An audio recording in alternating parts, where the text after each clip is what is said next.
Hey, welcome back to another Type 5 how-to. Today we're going to be taking a look at how to deep clean these hot tub filters.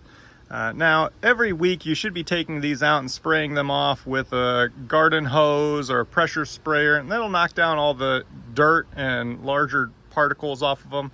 But over time, you'll get this buildup of body oils and scum that just cling to the filters.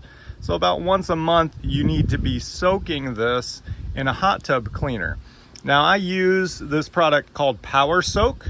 You can find this on Amazon. I'll leave a link to it below.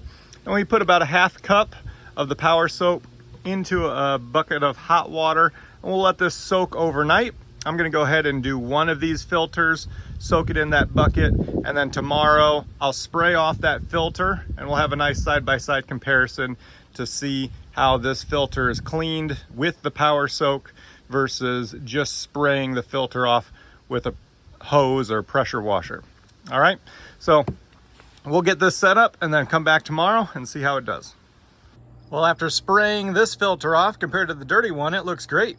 Now, I will recommend you'll probably want a second set of filters so that you don't have any downtime while you're waiting for these to soak. But all that's left for me to do is clean off this dirty filter, and I'll be back to using my hot tub. All right. Now, if you haven't already subscribed to the channel, don't forget to do so. And just remember, I've done the research, so you don't have to.